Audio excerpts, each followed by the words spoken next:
E estamos no ar! Esse é o podcast Motorsport.com, edição 321, com um convidado que eu diria mais do que especial. Eu não vou chamar ele de velho, mas eu torci muito por ele na Fórmula 1 quando eu era adolescente.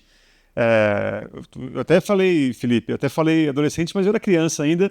Obviamente vocês já o estão observando aqui. Christian Fittipaldi, dono do Bar da Graça aqui, que ele que é da casa, já veio aqui algumas vezes, já entrevistei ele várias vezes. E eu quero agradecer aqui a sua participação, a sua vinda aqui até o nosso território. O Christian Fittipaldi não é concorrente nem a pau. Eu falo ídolo, não é concorrente. Muito obrigado, viu? Imagina, obrigado a vocês. É um prazer poder estar aqui com você, Eric, você, Felipe. A gente já se viu algumas vezes. Pô, essa semana, inclusive. 2 dias. O tempo passa para todos, né? Eu estava lá na recepção esperando para subir aqui. Eu estava dando uma olhada no celular de cabeça baixa. Ele desceu pela escada rolante. Primeira coisa que ele falou, te reconheci pela cabeça branca sua. Mas o tempo passa para todo mundo. Fala assim, você poderia ter me respondido, fala assim, mas eu não te reconheci porque caíram os cabelos. Isso. Você está comendo os cabelos. Mas tudo bem.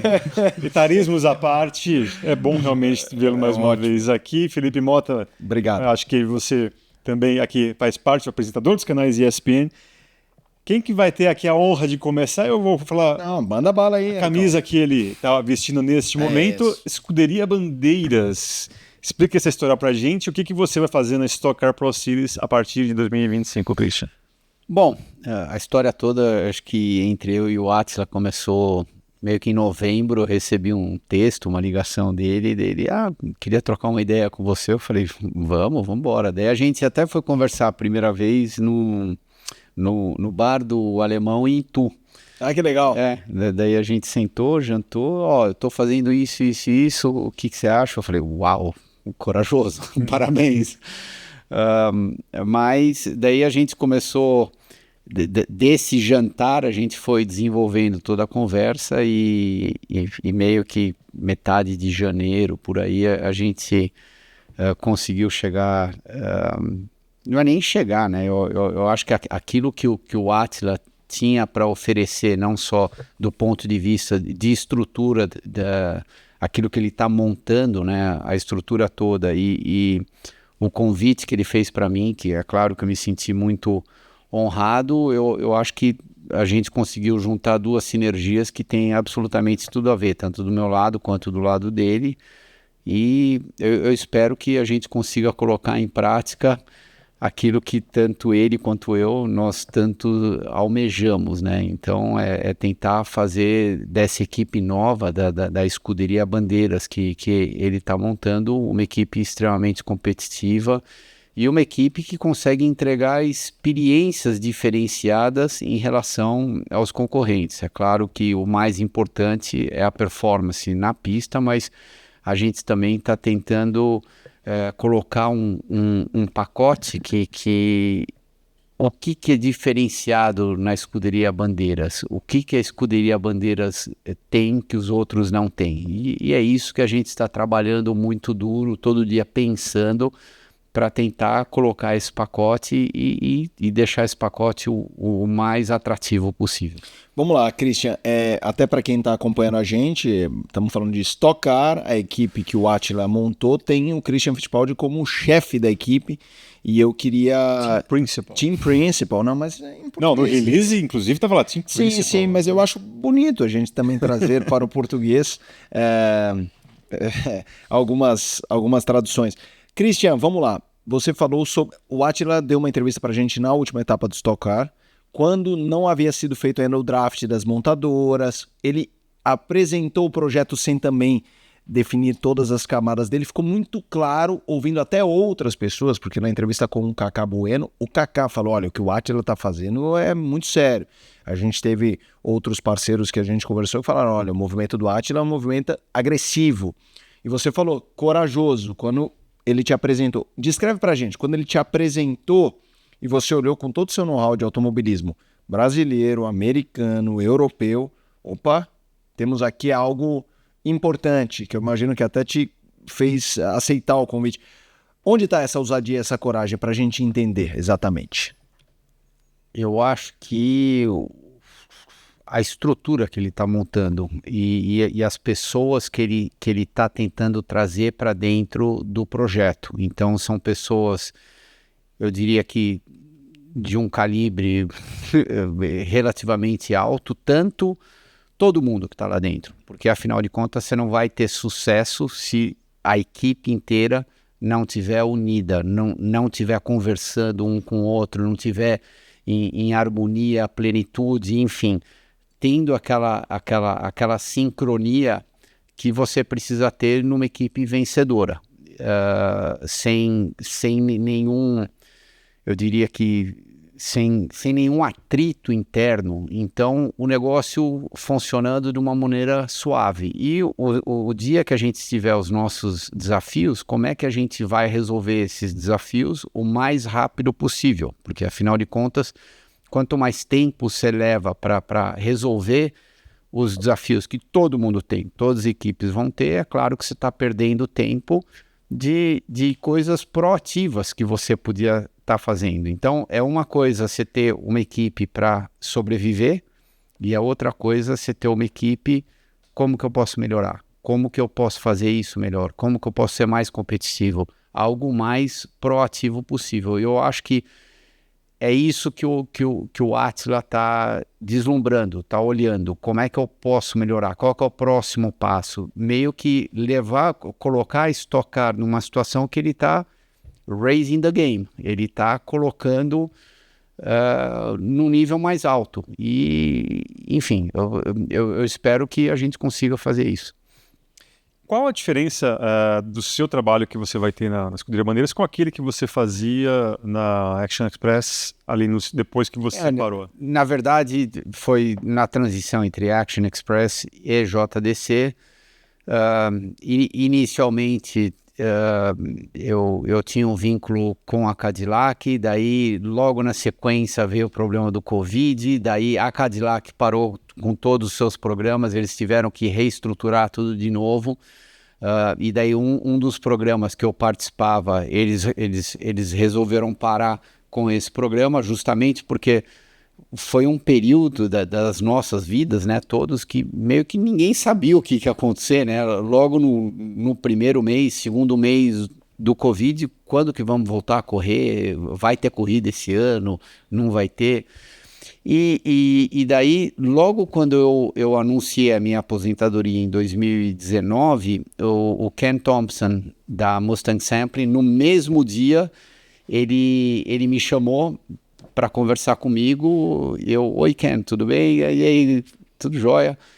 Eu gostaria de saber se você teria interesse em participar comigo e ser o nosso representante no mundo de automobilismo, ou seja, ser um consultor, enfim, diretor, representante nosso, e foi daí que começou a minha história um pouco maior fora das pistas com a Mustang Sampling. A hora que a gente saiu da Action Express, a gente foi lá para a JDC, corremos com eles 3 anos, daí o Ken resolveu dar 1 ano de pausa, que foi há 2 anos atrás, daí fizemos o primeiro ano lá na Proton e agora eles continuaram juntos, mas eu resolvi fazer esse desafio aqui no Brasil, que definitivamente era bem mais interessante. E só para complementar, e por que você tinha uma vida estabelecida bem nos Estados Unidos, e qual foi a motivação de se agora estabelecer novamente no Brasil 100%? Isso já não é de agora, mas o que te levou a se fixar no Brasil 100%? Bom, eu acho que a primeira motivação, antes de mais nada, foram meus pais. Eu vim para cá e infelizmente eu perdi meu pai, agora vai fazer exatamente 1 ano. Ele já estava com Parkinson há, sei lá, 13, 14 anos e aconteceu uma infelicidade com ele no final do ano passado. Se você perguntar para mim, você acha que estava na hora dele? Sinceramente não, porque ele ainda, um pouco debilitado, mas ele ainda tinha uma vida independente. E eu achei que ele furou a fila em, podemos falar, 3 anos, 5 anos, 6 anos. E aconteceu, fatalidades acontecem, mas eu acho que esse foi o drive maior. Aliado ao fato da minha mãe também. A minha mãe, ela está morando em Cabo Frio. Ela também está com uma idade mais avançada.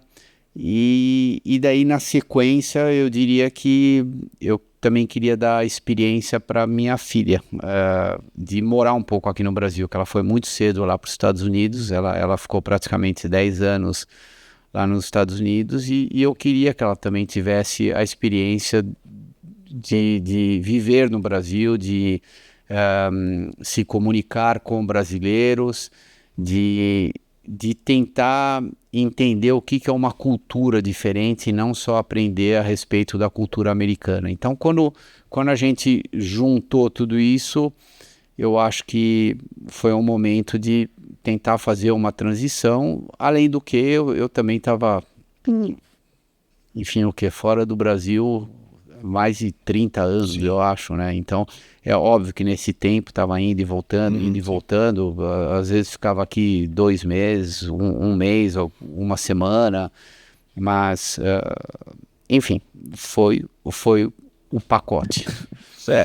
Uma coisa, a sua filha tá gostando no Brasil? Só para saber, um off-topic. Tá. Porque é difícil, né? Depois de tempo no Brasil, é particular. E quem nasce no Brasil e cresce aqui tá acostumado. Eu acho que ela tá começando a entender. Tem coisas que são melhores, sem dúvida nenhuma, e tem coisas que são mais difíceis.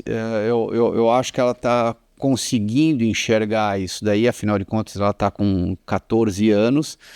Então, é diferente de você conversar com uma criança de 8 anos, 9 anos. Então, tudo isso eu acho que ela vai aprender, ela vai desenvolver e ela vai carregar com ela para o resto da vida dela. O fato de você conseguir ter a experiência num país, daí ter a experiência no outro país, e de repente, se tudo alinhar, o futuro dela, ela vai ter experiência num terceiro país, né? Por exemplo, você na época da PAN, para quantos países você não foi cobrir Fórmula 1? Sim. Você esquece o lado Fórmula 1 como profissional. A cultura. Exatamente, a cultura. O quanto que você aprendeu, claro, só de você estar viajando, só de você ir para lá, voltar, a dinâmica. Então, eu gostaria muito que a Manuela também fizesse isso. Sim. Ô, Christian, pegando então esse gancho que você trouxe do seu pai, para o que a gente conversava sobre a sua nova função, que você já exerceu em empreitadas diferentes, enfim, você já trabalhou em equipes sem ser como pilotos. Uma coisa que eu acho muito bonito no clã Fittipaldi é que não é um clã de pilotos, é um clã de racers na maior concepção da palavra. É avô que corria, narrava correndo, se esborrachava e fazia CBA. Aí a dona Josi, que também corria. Aí vem Emerson, Wilsinho, montam equipe, correm. Eu acho isso muito bonito na família de vocês. Quando você topa uma empreitada como essa, porque sempre, acho que 95% das vezes que você deu entrevistas foi para falar de ultrapassagem, de vitórias, de derrotas, de acidentes, de títulos, de que azares e sortes. Como chefe de equipe e tal, o que tem em você como chefe de equipe do Wilsinho, do Emerson, do Barão, essa visão maior de automobilismo? Como que era na mesa dos Fittipaldi? Eu sei que talvez vocês nem falassem tanto de corrida, porque às vezes os caras, não, a gente não falava tanto de corrida. Mas quando falava, era do ponto de vista de pilotagem ou era de automobilismo como um todo, de negócio, de marketing, gestão? Descreve isso aí pra gente, até conectando a esse seu momento atual. Essa é uma boa pergunta. Eu acho que diretamente com meu pai era mais automobilismo, eu diria que 80%, e daí o resto era gestão. À medida que eu fui ficando mais velho, é claro que ele foi dividindo comigo várias histórias da Fórmula 1. Uma delas, que é sensacional, é quando...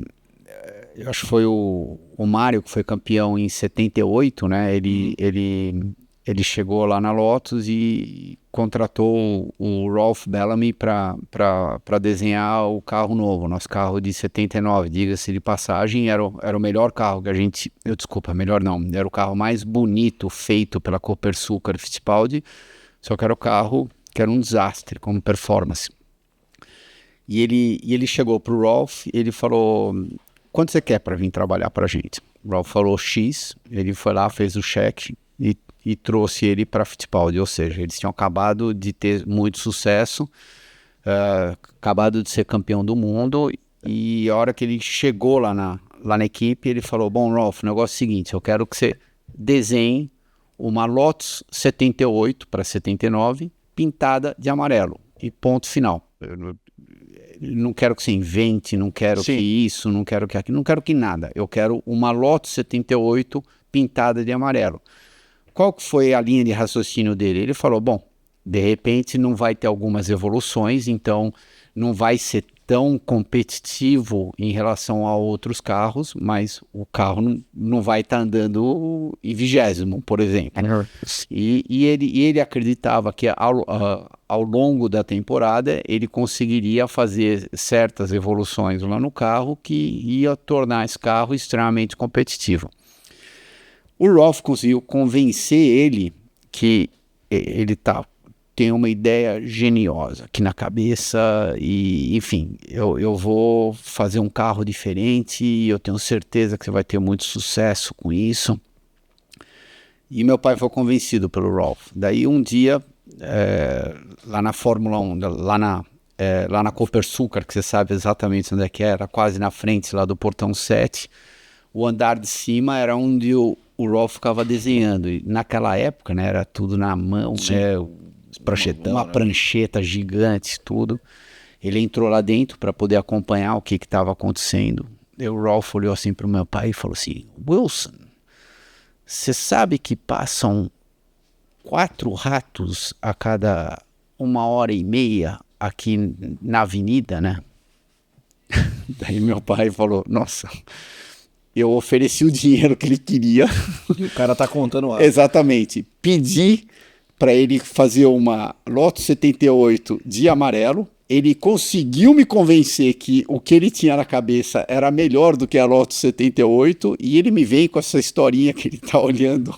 Ele tá contando quantos ratos. Bom, resumindo tudo isso que eu tô falando.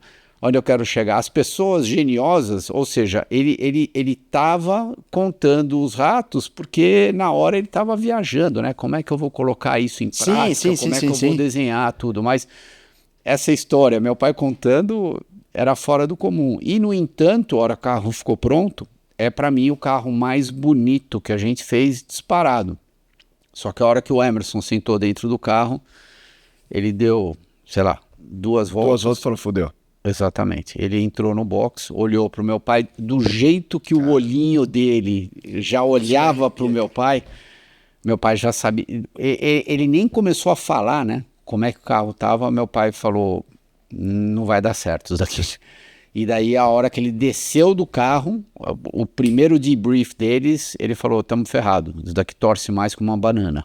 Ou seja, ele sentado no carro, ele sentia que o carro estava torcendo inteiro. E daí é claro que ao longo da temporada a gente tentou várias modificações lá no carro, mas quando você já está com a base do carro que está errado, o que você vai fazer? Você vai construir outro carro no meio do ano, sendo que os recursos na década de 70 era zero comparado com aquilo que você tem hoje em dia, né? Tanto do ponto de vista financeiro quanto do ponto de vista tecnológico, né?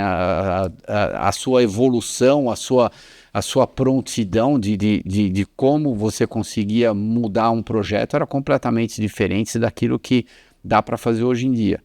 E acabei de fazer uma síntese daquilo que foi a temporada de 79, e daí virar a página, contratamos outras pessoas e o ano de 1980 foi um ano bom, foi um ano... Pódio do Emerson. Pódio do Emerson, do Keck, o Keck foi terceiro lá na Argentina, o Emerson foi terceiro em Long Beach, né? Inclusive ele largou em último, terminou em terceiro e foi a primeira vitória do Nelson.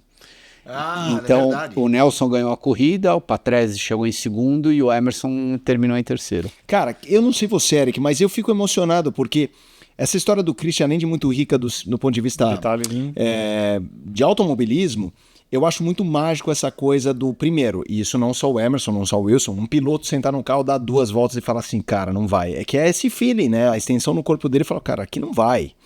E essa coisa dos irmãos, assim, uma coisa que me pega muito até pela a minha história familiar com irmãos, e vocês perceberam antes da gravação, essa coisa do olhar parceiro. Assim, eu me arrepiei porque eu consigo imaginar o Emerson chegando, sei lá, abrindo a viseira, não precisava nem tirar o capacete, abrindo a viseira olhando pro Wilson. Estamos falando de 2 caras que cresceram, mexeram o carro desde os 5, 8, sei lá.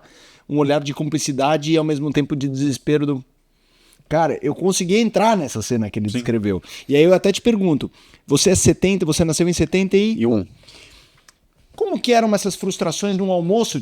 Porque assim, você é pequeno, talvez você tenha algumas memórias, mas acho difícil, não sei, do Wilson, você falar, filho, senta aqui. Tô ferrado, né? Mas ao mesmo tempo, tanto as vitórias, tipo isso, o pódio do Emerson, o pódio do Keck, disso na casa, como algo de alguém passar no vestibular, alguém ser promovido. As famílias vivem altos e baixos, e ao mesmo tempo as partes ruins. Essa aí de uma chegada do Wilson em casa que você olha e fala, poxa, papai hoje teve um bad day in the office. Como era isso para um Christian pequeno? Eu acho que a gente pode dividir a sua pergunta em 2 partes. Primeiro que esse lance do olhar, eles eram 2 irmãos, né? Então, como eles cresceram juntos, né? Fizeram as suas coisas geniosas, também fizeram muita besteira junto, ou seja, na infância, um batendo o carro, o outro escondendo, exatamente. Então, ele tinha aquela cumplicidade muito grande entre eles se entendiam só um olhando para o outro. Afinal de contas, os 2 participaram da Fórmula 1 mais ou menos na mesma época, então eles conseguiam dividir muitas coisas juntos. Por isso que eu tenho certeza que no momento que o Emerson, por exemplo, meu pai já não estava guiando mais, entrava no box, olhava para o meu pai já sabia mais ou menos o que ele estava querendo dizer. No meu caso, eu nunca consegui ter essa leitura do meu pai, porque só eu corri e ele não estava correndo, só que eu tenho certeza que meu pai tinha essa leitura de mim. Então, quando eu parava no boxe e meu pai enfiava a cabeça no carro, principalmente no começo, que a gente montou a nossa estrutura aqui no Brasil, quando eu corri de Fórmula Ford e de Fórmula 3, meu pai olhava para mim, ele já sabia se eu estava confortável ou não dentro do carro. Então isso é definitivamente algo muito interessante. Depois a segunda... Essa coisa dos problemas chegando em casa. Isso, os problemas chegando em casa. Como uma criança de 6, 7 anos. Daí passando para a parte B da sua pergunta. Como que eu posso dizer?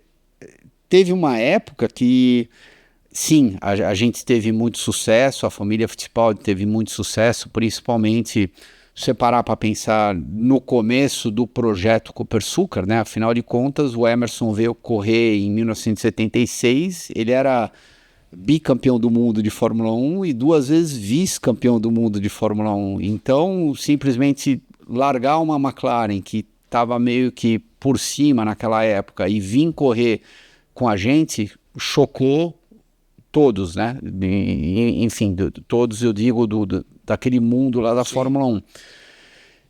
E qual a analogia que eu posso fazer aí nesse caso? Eu acho que o Emerson vindo e chocando todo mundo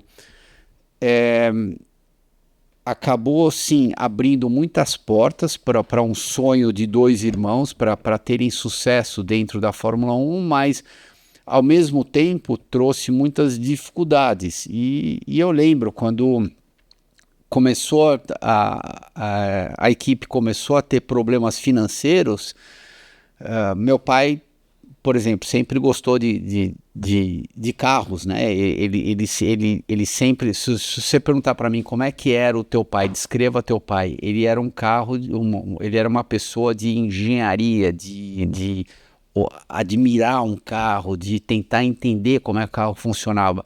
eu sempre fui muito mais do lado guiar. Eu sempre curti muito guiar. Como é que eu faço para andar no limite? Quando eu conseguia dar uma volta no limite, não importa se eu estava largando em primeiro ou em último, mas eu sei que eu extraí 100% daquele carro de corrida hoje.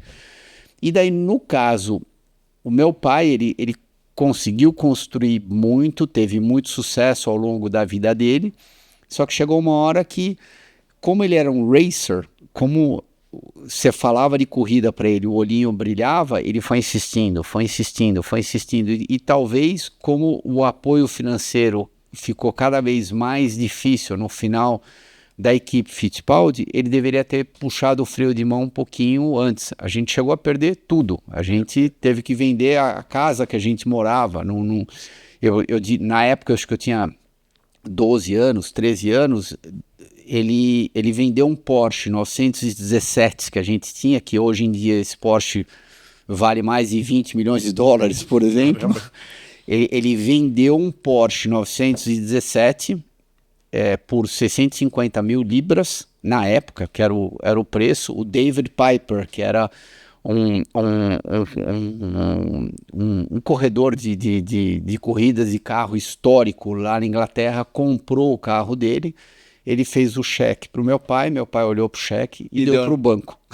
Para pagar a dívida. Exatamente, para pagar a dívida. E esse foi um dos vários exemplos. Uma vez na Fórmula 1 eu vi um papo informal, alguns jornalistas com o Keck Rosberg, e ele descrevendo isso do Wilson, mas assim, com muito respeito, falando de uma dívida que o Wilson tinha com ele não estava falando, porque ele não estava cagando em cima, ele estava descrevendo o sofrimento, a luta de anos depois da Copersucar, que o Wilson deu para ele um cheque meio que falando, tamo tudo certo, tipo assim, 3 anos depois, que ele ficou ainda lutando para honrar os compromissos e tal, falando com respeito de quem até o fim tava ralando a bunda para honrar os compromissos e deixar, a gente sabe, no fundo tem uma expressão que é deixar o nome limpo, né? Que assim, a coisa deu errado, mas não tô dando calote em ninguém, né? E eu acho que essa foi a luta dele, né? Foi, e eu acho que acabou sendo um grande aprendizado para mim. Então, teve o lado suíço da minha mãe, o lado certinho da minha mãe, o lado tudo organizado dela, e esse lado de lutador do meu pai, de nossa, eu tentei criar isso, por um motivo ou outro não deu certo, eu vou até o final e vou encerrar esse capítulo da maneira correta. Eu acho que ele sempre enxergou tudo que ele fez na vida desta maneira, e isso com certeza me ensinou bastante. Eu acho muito bonito, cara. E eu vou falar, não sei se você concorda, Eric. Para mim, o clã Fittipaldi é assim, é primeira prateleira comparando a qualquer sobrenome de Andretti's, Ferraris, tudo bem, você pode falar da marca. Tô falando dessa linha sucessória, assim, de tantos. As mulheres, a avó dele, a mãe do Christian, o pessoal descreve, eu não, obviamente não sei, do cronometrista ali na época que era tudo analógico, assim, meu, 20 carros, é maluco. E até para não, assim, não vou querer fazer você chorar aqui, mas Eu tô quase. Uma postagem que eu achei muito bonita foi justamente no dia 25 de dezembro passado, que a família inteira, né, no cemitério, né, que é o aniversário do Wilsinho. E ao contrário de que a gente poderia imaginar, de todo mundo tirando uma foto lamentando, pesarosa, né? Pesarosa, não, todo mundo sorrindo.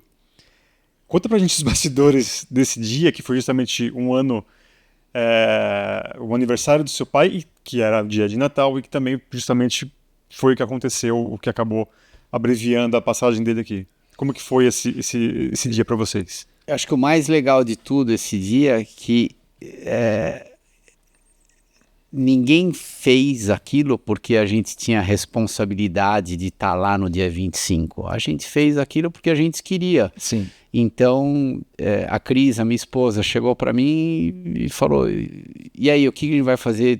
Como que vai ser dia 25? Óbvio que ela estava esperando que eu fosse falar alguma coisa. Eu falei, eu queria acordar, a gente toma café e a gente passa lá no meu pai, eu queria falar com ele e foi isso. E na noite anterior, ou o Emerson ligou para mim, ou eu liguei para ele, eu não lembro, mas de novo, foi tão natural. Daí eu liguei para Rita, enfim, para a esposa do meu pai. Eu falei, Rita, estamos indo amanhã ver meu pai. Ah, não, eu também estou indo. Daí o Emerson falou, que hora você vai estar lá? Todo mundo teve a mesma ideia, né? Exatamente, mais ou menos a mesma ideia. Daí orgânico. Isso, e todo mundo se encontrou lá às 11. E daí conversamos um pouco com ele, mas o mais legal de tudo foram as histórias, né, que o Emerson começou a contar. E daí a gente só tava lá, nós, os filhos, netos, enfim, a gente tava, a família Fittipaldi que tava lá, faltava, né, vários integrantes, mas a família que estava lá era 10 pessoas, 8, 12 pessoas, eu não lembro direito exatamente, mas daí o Emerson começou a contar as histórias. E, é claro, ninguém é melhor do que ele, porque de todo mundo, tudo bem, eu sou filho, mas ele viveu mais tempo com meu pai. Eles lutaram juntos, Exatamente, lutaram juntos. Então ele começou a contar as histórias, e daí ele ia, não, agora tem mais essa, agora tem mais aquela, agora tem... E algo que, de repente, a gente achou que a gente fosse ficar lá 15 minutos, meia hora, sei lá, acabamos ficando lá 1h30. Só que não é pelo tempo que a gente ficou. Essa 1h30 que a gente ficou lá, o tempo passou, ninguém nem percebeu. Foi uma bênção. Exatamente, ninguém nem percebeu. E se a gente ficasse lá 5 horas, também ninguém iria perceber. E isso eu achei que foi muito bacana, foi legal, porque a gente estava... lembrando as coisas boas, e como todo mundo na vida, né? Todo mundo erra, acerta, tem seus momentos difíceis, tem seus momentos de glória, tudo, e a gente estava lembrando as coisas leves, as coisas boas. De repente até lembramos de alguma situação difícil, de repente o Emerson levantou alguma bola, eu fui lá e cortei, eu falei, não, tio, foi quase assim, porque depois que começou isso que você acabou de contar, eu acabei tomando uma bronca dele no final por causa disso. Então, só foi, sei lá, legal. É isso. E eu acho que é muito importante para os mais novos da família de vocês terem noção do tamanho, né, da família, né? Porque além de individualizar o que fizeram Emerson, Wilson, Christian, mas entender que muito desse jogo foi um jogo jogado junto, né? Claro, individualmente também cada um teve a sua história, mas saiu ali de um núcleo. E eu acho que isso os mais novos, mesmo que não tenham nenhuma ligação com o automobilismo, não podem perder, né? Assim, a Manu tem que saber essa história, outros primos, outros sobrinhos, né? Eu acho que dias como assim só fortalecem, né? Esse legado. Eu acho que, por exemplo, a Manuela absorve muito, então... todo momento que a gente conta as histórias, ela lembra, ela tá associando. O Eminho é muito bom para a história também, porque o Emerson, sendo um ótimo contador de história, ou relatando aquilo que aconteceu ao longo da vida dele, o Eminho também guarda muito isso, ele admira tudo isso. Então, sei lá, é de uma riqueza nesse aspecto, eu posso dizer, praticamente intangível. E naquele momento que a gente estava lá, outra coisa que passou pela minha cabeça, a figura Christian Fittipaldi não estava presente, a figura Wilson Fittipaldi não estava presente, a figura Emerson Fittipaldi não estava presente. Sim, a gente estava... dividindo histórias que profissionalmente fizeram grande diferença para nós, mas era o filho, o pai, o tio. Era o tigrão, o rato. Isso, exatamente. Eu juro que eu enxerguei dessa maneira.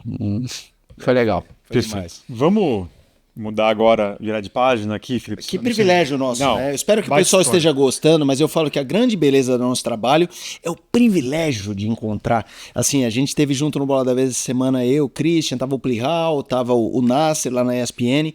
Sabe quando acaba e você tem ali 5, 10 minutos de um pós? É um privilégio para todo mundo, mas pra gente que tem pode absorver, ouvir as histórias, é comovente, cara. Eu acho isso aqui um privilégio. É aquela coisa, eu não gosto de falar que, não precisava nem ser remunerado, porque conta a gente precisa pagar. Mas é uma coisa que tem um valor incalculável, né? A gente poder ouvir essas histórias e, ao mesmo tempo, preservar, né? Porque isso aqui fica documentado no YouTube para sempre. E tô muito feliz, cara, de poder Mais do passar que isso. documentado no YouTube, na nossa memória. nos Não, nossos sem dúvida. corações. É que eu estava me dirigindo. Não estamos encerrando, muito pelo contrário, eu falei, vamos mudar de assunto até, falando ainda sobre família, mas já sobre um outro aspecto, ponto de vista. Pietro e Enzo Fittipaldi, né? Como que você vê esse momento da carreira dos dois e o que você acha que vai acontecer para o futuro? Talento a gente sabe que eles têm, mas também tem que contar com alguns timings mais certeiros que me parece que eles não têm contado com essa sorte também. A gente já vai entrar nisso daí daqui 30 segundos. Tá. Só para terminar aquilo que o Felipe comentou, eu coloquei o Nasser contra a parede e abri uma porta para o Felipe. Vamos ver. Então, há muitos anos atrás, eu meio que coloquei o Felipe junto com o meu avô. E daí um papo que era para ser de 15, 20 minutos, acabou virando o papo em Uma tarde horas. inteira. Exatamente. E o meu avô não era uma pessoa de muitas palavras, né? Depois que a gente voltou para São Paulo, daí ele pegou, me ligou, ele falou, nossa, foi muito legal aquela conversa que eu tive com o Felipe hoje. Enfim, então... Os dias mais legais da minha vida. Exatamente. E a gente pode fazer um vídeo sobre isso.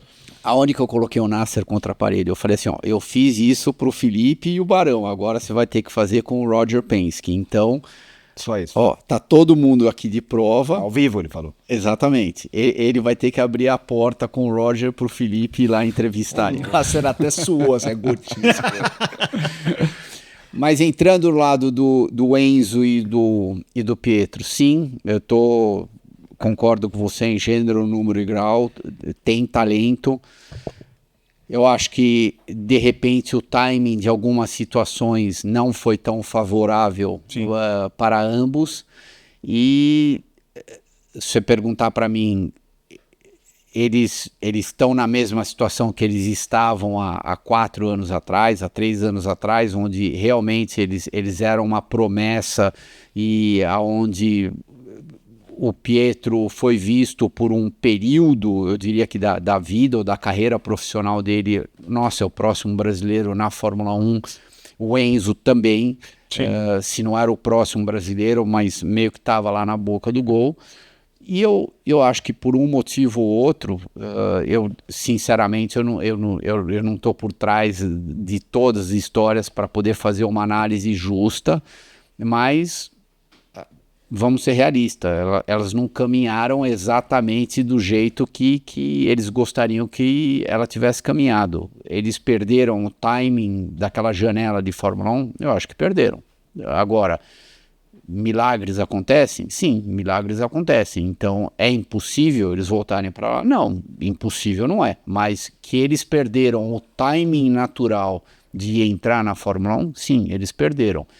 E se eles não conseguirem almejar o sonho maior deles, daí eu acho que tem que passar para o plano B, que também não tem problema nenhum. Eu vou me tornar um profissional, seja de esporte protótipo, de Stock Car aqui no Brasil, de outras categorias, que tem inúmeras categorias muito competitivas no mundo, né? Então, qual que é o plano B agora? Eu acho que eles estão pensando mais, sinceramente, mais no plano B que no plano A. Porém, eu quero deixar bem claro, o plano A está enterrado de maneira alguma. É muito difícil funcionar o plano A? É muito difícil. Agora, tá aí. Se por acaso as estrelas se alinharem, eles voltam para o plano A. Independentemente disso, até pelo entrevistado de vocês no Bola da Vez, Felipe Nasser, está aí a prova de que há vida feliz fora da Fórmula 1. Exatamente. Ele parou, ele saiu da Fórmula 1, na minha opinião, ele poderia ter insistido mais. Ele deixou a Fórmula 1, partiu para, podemos falar, para uma outra modalidade, para uma outra categoria, abriu-se a porta de uma maneira para ele que escancarou a porta, e hoje em dia ele se colocou dentro do mundo de esporte protótipo. Eu falei aquele dia os 3 melhores, eu arrisco a dizer que Concordo. Vai tranquilamente os 3 melhores, talvez até podemos 2 melhores, talvez no dia ele é o cara, o melhor Concordo. cara da atualidade no mundo de esporte protótipo. Então, Isso é pouco? Exatamente, isso é pouco. E indo com tudo isso que você acabou de falar, tem uma vida, e tem uma vida extremamente saudável fora da Fórmula 1. O que você prefere, Eric? Se eu chegasse para você e falasse, nossa, tá aqui um contrato de fábrica com a Porsche os próximos 3, 5 anos, seja lá o tempo que for. É claro que a gente não consegue prever o futuro, mas se a gente conseguisse ver que você teria sucesso dentro desse desafio Porsche fábrica junto com o Penske, ou você prefere ficar tentando sobreviver na Fórmula 1, andando em 20º, 10º... Ou nem andando, rezando para andar. Exatamente, sendo um piloto reserva. Lá, Sim. eu sou o piloto reserva da Fórmula 1. Ok, tudo bem. O Bottas agora. O Bottas é piloto reserva de 3 equipes, sabe? Olha só que ponto que a gente chegou, né? É óbvio que, pelo menos para mim, de repente tem outros que têm outra opinião, mas eu preferia muito mais tá no esquema Nasser. Eu vou fazer essa empreitada da Porsche, Penske, equipe de fábrica, tudo que com certeza vai ser muito mais saudável e vai me trazer muito mais alegria.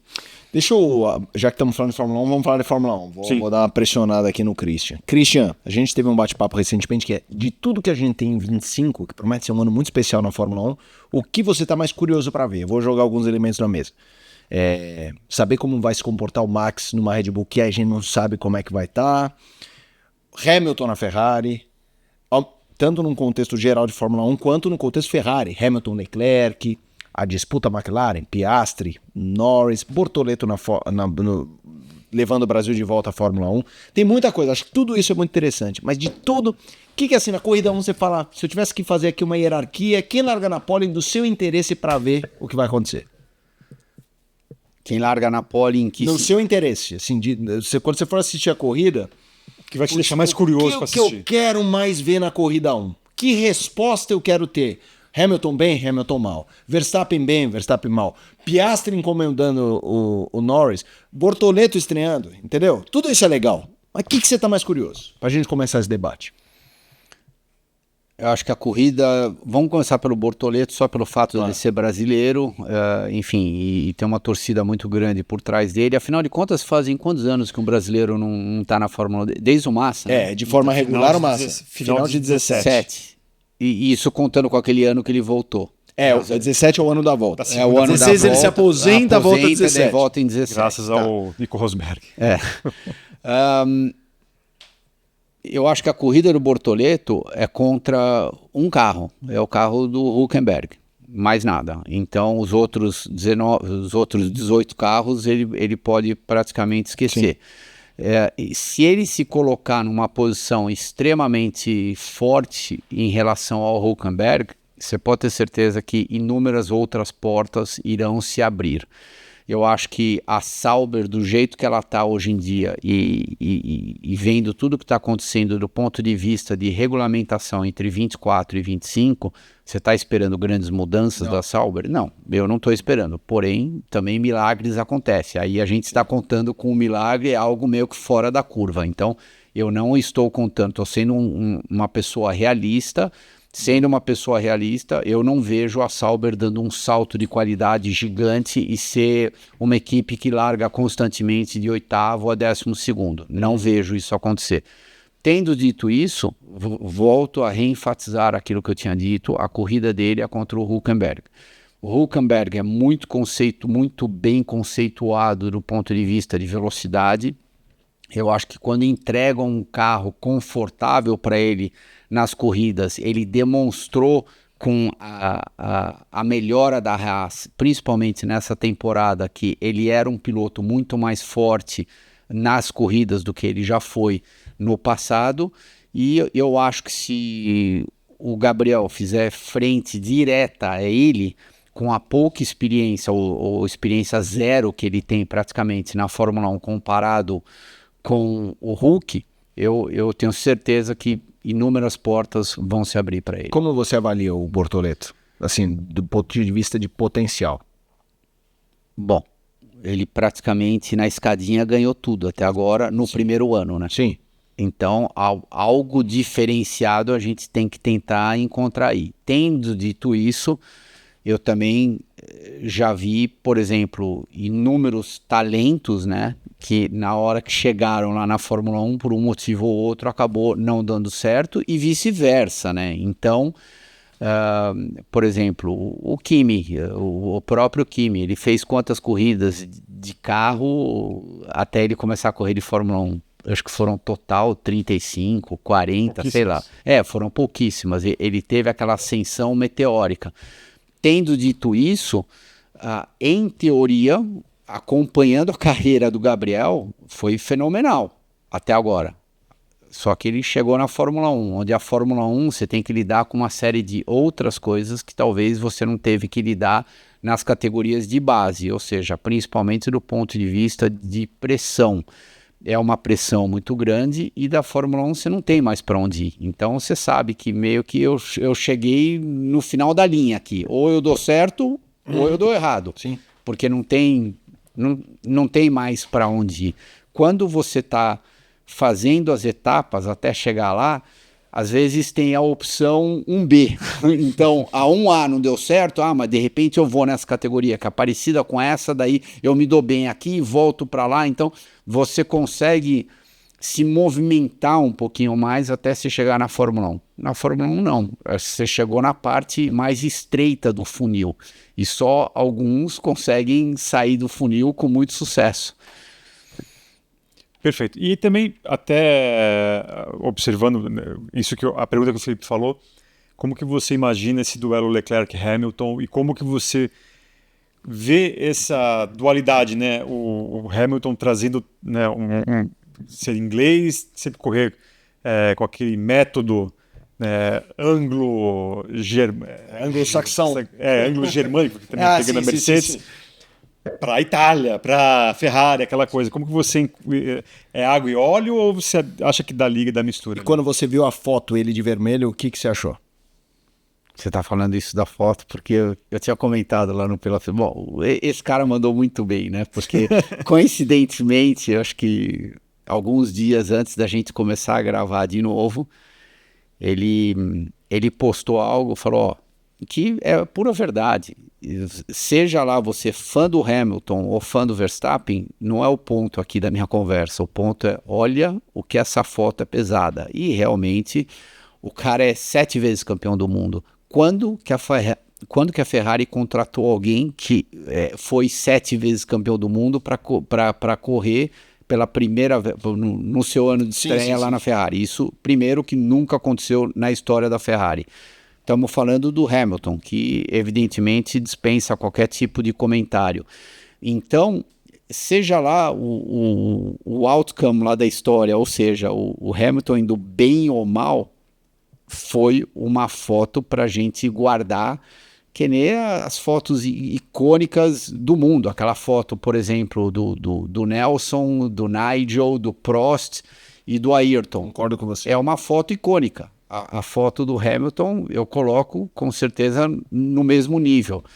Você vai falar para mim, nossa, o Sainz fez um ótimo trabalho lá na Ferrari? Sim, fez um ótimo trabalho. Agora, quem lembra da foto do primeiro dia do Sainz lá na Ferrari? Ninguém lembra. E vão lembrar da foto do Hamilton. Então, aí o Felipe falou algo extremamente importante, eu acho, para a história da Fórmula 1. O que eu acho que vai acontecer? Eu vejo o Hamilton andando mais que o Leclerc? Não, eu não vejo. Agora, eu posso estar errado. Afinal de contas, ninguém tem bola de cristal aqui, ninguém é dono da verdade. Eu acho que a fase que o Hamilton está é praticamente impossível. Ele, com a idade dele, com tudo que ele já conquistou, ou seja, com a motivação dele do jeito que está, inclusive a gente comentou sobre isso, com tudo que ele também está fazendo fora das pistas, ele conseguir resgatar aquela motivação de, nossa, eu tô com a faca, nossa, nos dentes eu vou por tudo ou nada aqui. Eu posso estar errado. Agora, vocês estão perguntando para mim, eu estou dando uma opinião. Eu acho que ele pode fazer corridas muito boas, pontuais? Acredito que sim. Porém, na média, eu vejo um Leclerc mais forte que o Hamilton. Eu ficaria surpreso se no final do ano o Hamilton claramente fizer uma temporada mais forte que o Leclerc. Independente se a Ferrari vai ser um carro vencedor, todas as provas, ou se a Ferrari vai estar andando em terceiro, quarto, ou quinto, sexto. Eu ficaria muito surpreso se eu visse um Hamilton na frente do Leclerc. Tendo dito isso, não é uma crítica em relação ao Hamilton. Como que a gente vai fazer uma crítica para um cara que foi 7 vezes campeão do mundo? É apenas uma observação e uma crença minha daquilo que eu acho que vai acontecer. Você acha que esse ano porque quando um cara vai envelhecendo, não importa o esporte, a gente nunca sabe quando tem o declínio. Não é claro, mas depois que acaba a carreira dele, a gente consegue olhar em perspectiva e falar, foi aqui.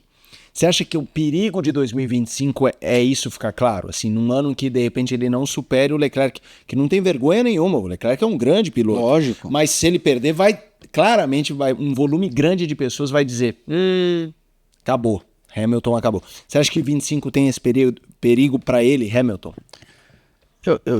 Eu acho que sim, porque é muito fácil as pessoas criticarem quem está numa evidência absurda. E o Hamilton está numa evidência muito grande, porque ele está correndo de Ferrari, é o primeiro ano na Ferrari, é um cara, de novo, que foi 7 vezes campeão do mundo, e eu coloco ele, do ponto de vista de evidência hoje em dia, no mesmo nível do Max. O Max foi 4 vezes campeão do mundo, é óbvio que está todo mundo com os holofotes em cima do Max. Então, tendo dito isso, eu acho que pode acontecer exatamente isso que você acabou de comentar, Felipe, de repente a transição para aquilo que a gente não quer ver acontecer, mas é uma realidade do ser humano. Enfim, afinal de contas, ninguém vai correr para sempre, ninguém vai trabalhar para sempre, seja o emprego que você tem. Você pode ser o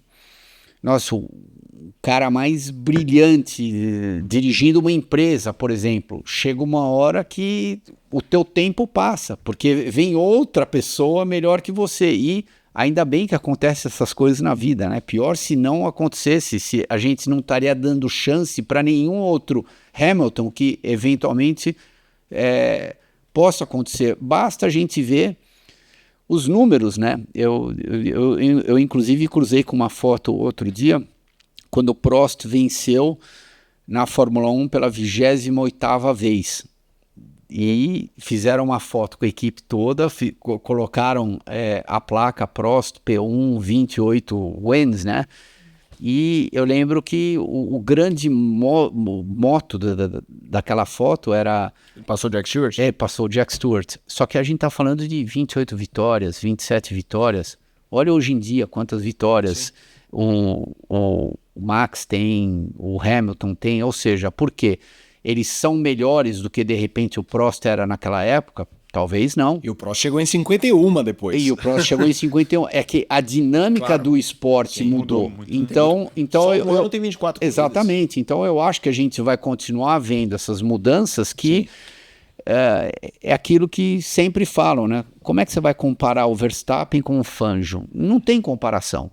Naquele período, o Fangio foi um dos melhores. No período Verstappen, o Verstappen foi um dos melhores. No período Hamilton, o Hamilton foi um dos melhores, porque você não consegue comparar. São dois approaches, nem só do ponto de vista técnico, mas também do ponto de vista de vivência do esporte completamente diferente. E, enfim, observando também o comportamento do tetracampeão Max Verstappen, como que você imagina essa relação dele com a Red Bull? Vai depender muito do carro, um novo companheiro de equipe? Como que você vê o ano dele? Eu acho que ele vai, enfim, simplesmente continuar na mesma pegada que ele está vindo hoje em dia. Eu não vejo por que ele vai voltar para trás. Eu não vejo. Eu acho que esse último título, agora que aconteceu esse ano, primeiro que ele ganhou o título aqui no Brasil. As outras, depois do Brasil tiveram o quê? 2 ou 3 corridas? Acho que 3. Três, né? Então, as outras 3 corridas tiveram porque tinham que cumprir calendário, mas do ponto de vista mental, Game's over. Ele debulhou o Norris aqui em São Paulo. E daí ele já sabia, enfim, que era isso. Então, eu não vejo por que vai mudar. E eu vou reenfatizar o que eu já disse uma vez lá no Pelas Pistas. Quem ganhou o título esse ano foi o Verstappen, não foi a Red Bull. Eu tenho certeza que se não fosse por causa do Verstappen, qualquer outro piloto que a gente colocasse lá no lugar dele, a Red Bull não teria sido campeã do mundo de pilotos em 24. Concordo. Mas você acha que assim, uma recuperação mínima da Red Bull em relação ao final desse 2024, você acha que ele vai voltar a ter chance de, pelo menos agora, brigar pelo Penta? Eu acho uma recuperação mínima da Red Bull. Eu acho que mesmo sem essa recuperação, ele isso. vai voltar. Precisa cair para ele não estar. Exatamente, precisa ir para um abismo gigantesco, entendeu? Então, vai ser com uma certa facilidade quando ele foi campeão do mundo pela segunda vez, pela terceira vez, porque estava sobrando, né? Terceira vez ele ganhou o quê? 17 corridas, não foi? Foi até mais, eu acho. Até mais, né? Então, enfim, foi um número absurdo. Vai ser daquele jeito? Se a Red Bull não melhorar? Não vai ser daquele jeito, mas que ele vai conseguir tirar água de pedra, ele vai. E daí eu acho que vai ser interessante, porque eu não vejo nenhuma mudança drástica no calendário de 25, eu vejo para 26, mas não 25. Eu acho que a McLaren vai estar onde ela está, melhorar um pouquinho, piorar um pouquinho, a Ferrari de repente vai melhorar um pouquinho, piorar um pouquinho, o mesmo seja dito da Red Bull, eles de repente vão melhorar. E essas melhoras ou pioras, mesmo sendo extremamente sutis, elas vão fazer toda a diferença. Mas eu acho que o bolo todo vai continuar muito parecido com como estava em 24. Vou trazer um tema que eu acho que é um dos mais interessantes, que é a McLaren. Como é que você vê McLaren 25, Norris versus Piastri? E essa é uma pergunta que eu acho que apresenta um embate entre eles, para depois a gente até explorar o Norris no embate contra os demais, já que ele foi muito criticado por ter, numa linguagem chula, não ter batido na mesa contra o Max, no caso. Mas falando especificamente de McLaren, Norris e Piastri. A dupla Norris-Piastri é muito forte. Se você fizer a média dos dois, eu arrisco a dizer que talvez seja a dupla mais forte da Fórmula 1. Agora, eu adoraria ver uma combinação de Norris e Piastri montando o terceiro piloto. Eu acho que tem qualidades que o Norris tem, que o Piastri não tem, e tem qualidades que o Piastri tem, que claramente o Norris não tem. Eu acho que é isso que está faltando, e de repente, se eles conseguirem se complementar, e o Piastri olhar para o Norris e falar, aonde que o Norris é forte? É aqui, aqui, aqui. Eu preciso melhorar exatamente nesses pontos. O mesmo a gente pode comentar do Norris em relação ao Piastri, daí eu acho que os dois vão se elevar. Mas no momento, agora, olhando para os dois, eles estão no mesmo nível de um Verstappen? Não, de jeito nenhum. Eles não estão no mesmo nível de um Verstappen. Eles poderiam chegar se eles mudassem alguma coisa? Sim, eu juro que eu acredito que eles poderiam chegar. Mesmo jeito que, por exemplo, a gente pode voltar alguns anos atrás, apesar do Mansell ter demonstrado brilhantismo desde o começo da carreira dele, mas não sei, eu sempre enxerguei o Mansell como o lutador, o leão, aquele apelido que ele tem, para mim é a descrição perfeita dele, porque ao longo da carreira dele, ele foi aprendendo, melhorando e ficando cada vez mais forte. E quando deram o carro perfeito para ele foi lá e foi imbatível. Tanto que em 92, quando ele foi campeão do mundo, ele ganhou no Grande Prêmio da Hungria. A Hungria a gente corria em agosto. Naquela época era com bastante antecedência. E eu enxergo o Piastri e o Norris mais ou menos da mesma maneira. Sim, os dois têm um talento natural gigante, sem dúvida nenhuma, mas eles precisam mudar alguma coisinha para conseguir andar no mesmo nível do Verstappen. As más línguas, e aí os fãs de Max Verstappen podem falar o seguinte: o melhor do Norris junto com o melhor do Piastri dá como resultado esse terceiro piloto, que é o Max Verstappen. Eu cheguei a pensar nisso. Eu falei assim, junta é um com o outro. é uma velho. provocação que eu sei que muita gente vai me xingar aqui, mas Não, mas é. tudo bem. Tem alguma outra questão de Fórmula 1? Tem várias, mas eu acho que para essa primeira do ano tá bom. Para uma próxima. Só para finalizar, nessa semana teremos Daytona 500 e você é o único brasileiro a correr na Daytona 500. Como que você vê essa chance do duelinho? Eu sei que você gosta bastante de NASCAR. Não, ele tá dentro da corrida, dentro, né? tá Então dentro, agora tá vai dentro. ser eu e ele. É. Ele tá dentro. A gente até tava comentando antes do programa, por causa da regulamentação. Da nova Isso, regra. por causa da nova regra. Então, independente de que lugar que ele classificar, a hora que ele for lá pro duel, enfim, pode chegar Sim, em pode primeiro bater. ou último, pode bater tudo. É claro que a gente não deseja isso, mas eu acho legal isso acontecer, ainda mais um piloto do calibre do Hélio, né? Pelo amor de Deus, falar o quê? Não, 4 vezes, venceu 4 vezes em Indianápolis, chegou até bater na trave uma vez ou outra, essas 4 vezes poderia ter sido 5 vezes, então por que não tentar as 500 milhas de Daytona? Eu acho fenomenal isso daí. E como dizia a Maria Andretti, né, ficar pulando de uma modalidade para outra é tão legal, né? Quando você consegue pular e ser competitivo, né, em todas, né? Então você poder andar de Indy, você poder andar de Fórmula 1, você poder andar de NASCAR, daí você poder correr em Le Mans. Claramente tem algumas que já passou o timing para o Elinho e ele não vai conseguir fazer, mas enquanto as portas estão abertas para ele conseguir experimentar outras, opa, vambora. E eu desejo toda a sorte do mundo para ele e adoraria ver ele tendo sucesso lá. Posso fazer uma pergunta para ele para fechar? Vamos? Pegando esse gancho de Daytona, você acha que correu as principais? Eu não sei se tem alguma corrida animal que você fala, cara, faltou essa. Acho que V8 australiano. Eu ia te perguntar. Foi a única. Foi a única que me veio na cabeça de não rolar a Austrália. Mas... Não, das mais competitivas. Sim, dessas que tem uma marca e tal. Mas, cara, eu sei que talvez eu faça essa pergunta e cada dia a sua resposta seja diferente. É que nem qual álbum dos Beatles você prefere? Eu respondo um diferente cada dia. Mas se tiver que colocar... Quer dizer que você gosta dos Beatles, né? Depende do estado de Então, espírito também. porque de repente você escuta um álbum durante X tempo... E cansa. Cansa, mas o legal disso daí é que daqui a alguns meses você vai ficar com vontade de ouvir aquele álbum de novo. Sim, mas falando de corridas, aí Daytona, Alemã, Mônaco, Indianápolis, sei lá, tem tantas. Mas acho que aqui eu talvez tenha citado as principais, mas mais. Qual que é o seu top 3, top 5 de experiência? De uma experiência que você fala, cara, isso é...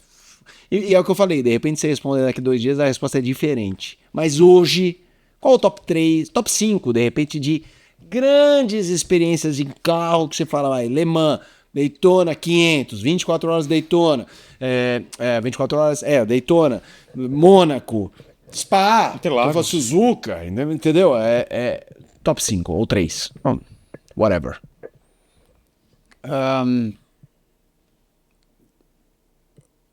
Indianápolis, primeiro. Indianápolis é de arrepiar. Até alguém que não gosta de automobilismo, por favor, compre um bilhete, voe até Indianápolis E vai. porque você não vai se arrepender. Como evento, é algo fora do comum. E é óbvio, não estamos nem entrando no mérito da questão daquilo que você está sentindo a hora que você está guiando o carro.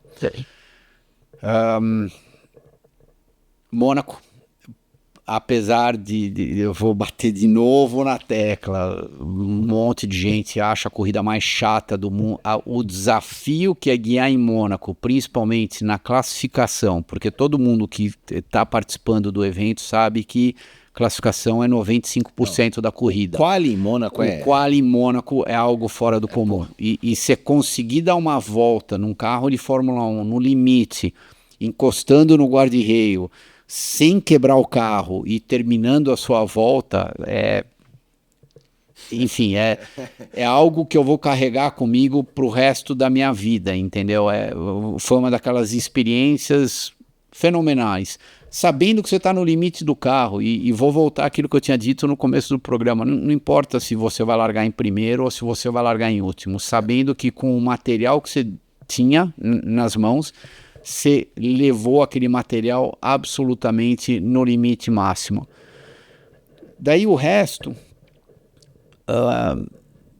enfim, eu tive o prazer de poder correr em várias situações diferentes, e eu colocaria tudo meio que no mesmo patamar. Sim, 500 milhas de Daytona é um espetáculo, 200 mil pessoas assistindo, é onde a história da NASCAR nasceu, né? Nasceu lá em Daytona, então enfim, tem 1 milhão de coisas diferentes que a gente pode falar a respeito daquela corrida. Daí Le Mans, eu ia comentar agora, Le Mans, o que me chamou a atenção quando eu fui para Le Mans a primeira vez foi, eu assisti o filme 24 Horas de Le Mans, acho que umas 980 milhões de vezes, muitas delas junto com meu pai. E quando eu saí do box pela primeira vez, e eu passei naquela ponte lá da Dunlop, que tem logo depois da largada, que eu nem sei se é Dunlop hoje em dia mais, e daí eu fui dando a volta, fui olhando para o lado, vendo as árvores, era exatamente a mesma coisa que eu vi no filme, ao ponto que dentro do carro eu quase comecei a chorar, porque eu falei, nossa, sabe, me trouxe tantas lembranças, né? Eu na cama deitado com meu pai assistindo aquele filme, na época era um videocassete, VHS, sabe? Era tudo mecânico, abaixava aquele botão do play, fazia clac, ele meio que travava. E daí você conseguindo completar a volta inteira, de novo, eu acho que a gente está falando de uma dimensão muito além do resultado final da corrida. É claro que todo mundo quer ganhar, é claro que você está lá para ganhar a corrida, mas aí entra o lado familiar, o lado de infância de uma criança, o lado de você conquistar sonhos. Para mim é muito maior do que eu terminei Le Mans no pódio. Enfim, eu posso chegar aqui para vocês e falar, o Nick Tandy agora acabou de ganhar as 4 grandes de enduro. Eu ganhei 2 delas. E aí? Eu acho que o Tandy daqui a pouco ele vai esquecer que ele ganhou as 4 grandes e só lembrar as memórias importantes de cada uma. De repente ele ganhou Spa no final de semana que a filha dele nasceu, por exemplo. Eu nem sei se ele tem filho. Isso para mim é muito mais importante do que colocar um número nas suas conquistas, entendeu? Então, Le Mans eu vou carregar isso comigo pro resto da vida. Daytona só pelo fato que a corrida é muito intensa e só quem anda em Daytona de protótipo sabe o que eu estou falando, porque você está passando 5, 6 carros por volta, praticamente toda a volta. Então, a intensidade de Daytona, inclusive você está indo correr numa das pistas mais fáceis que eu já andei na minha vida, né? Como traçado, não tem absolutamente nada a ver com Le Mans. E por outro lado, aproveitando esse gancho de Le Mans é uma corrida solitária, praticamente uma corrida que você faz contra você mesmo, porque tem períodos da corrida que às vezes você fica uma volta inteira sem passar ninguém. E você está pensando, nossa, são 13 quilômetros, eu não cruzei com ninguém. Será que terminou a corrida? Eu não estou sabendo, eu ainda estou andando aqui em círculo. Então tem essas diferenças que com certeza...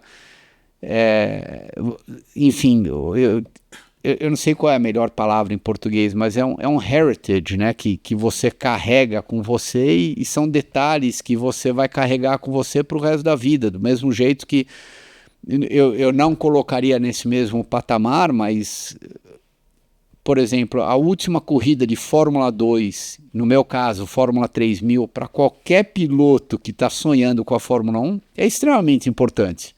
E, no entanto, eu fui correr em Nogarô, deviam ter, sei lá, 20 mil pessoas assistindo a corrida, 15 mil pessoas assistindo a corrida, mas por que é importante aquele momento? Porque eu sabia que quando eu fui campeão de Fórmula 3000, eu estava com meu passaporte carimbado para ir para a Fórmula 1. Eu sabia que, inevitavelmente, iria acontecer logo na sequência. Foi uma formatura. Uma formatura. A mesma coisa que eu tenho certeza que passou o mesmo pela cabeça do Gabriel.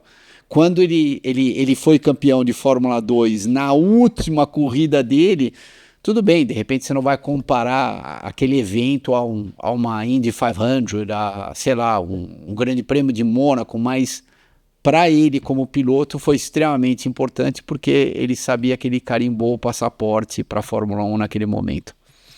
Perfeito. Ó, já avisando aqui que essa é a primeira de uma série, com certeza, né? Queremos Christian Fittipaldi aqui de volta mais uma vez, mas para essa jornada eu quero agradecer mais uma vez aqui você com a gente aqui batendo esse papo tão legal. Imagina, Eric, muito obrigado. Foi um prazer como sempre. Enfim, nós parceiros. Tá do lado do Felipe sempre também é muito bom. A gente divide os estúdios lá da ESPN. Enfim, é só alegria. Eu acho que eu enxergo o momento da minha vida hoje em dia. Tudo que eu faço, eu posso dizer que ou eu trabalhei para isso, ou eu tive sorte, ou eu me coloquei em algumas situações favoráveis, mas eu enxergo como projetos. Isso que é legal. Eu já não enxergo mais como trabalho. Exatamente. Eu preciso ter esse trabalho, porque senão, nossa, eu vou estar numa dificuldade financeira ou eu vou estar numa dificuldade profissional porque eu não vou conseguir galgar pro próximo passo, né, pro próximo degrau. E tudo que eu estou fazendo hoje em dia, que eu sou muito grato a isso, né, são projetos. Então, isso eu acho legal. E sucesso nesse novo projeto aí para você, pro Átila e para todo o time. Não, com certeza. Acho que a gente tem muito trabalho pela frente, mas o Átila começou numa posição muito forte, muito impressionante, e eu espero que a gente consiga juntar o melhor grupo de pessoas possíveis para a gente ter sucesso dentro da pista. Cada um que está dentro da equipe sabe o seu trabalho. Ninguém está lá para apagar o incêndio do outro, sabe? Cada um tem uma função lá dentro. E é isso que a gente está tentando fazer, contratar os melhores para exercer a função que você tem que fazer como profissional. Eu acho que se a gente conseguir montar essa combinação e trabalhar de uma maneira harmônica, onde, nossa, você chega lá na Escuderia Bandeiras de manhã às 8 horas da manhã, 7, 6, seja lá a hora que você está chegando, e você vai sair de lá às 5, 6 ou 7, o tempo passou durante o dia e você não percebeu. Quando o tempo passa durante o dia e você não percebe, é que você está fazendo alguma coisa de bom. Com certeza. Mais uma vez eu quero agradecer a você que nos acompanhou aqui, agradecer também a participação do Felipe, ao Jeff que está ali comandando toda a nossa técnica. Fique ligado, né? Mais coisas virão e também eu humildemente aconselho você a se inscrever no canal, ativar as notificações, acompanhar o motorsport.com nas redes sociais, além do nosso site. Um grande abraço, tchau, tchau.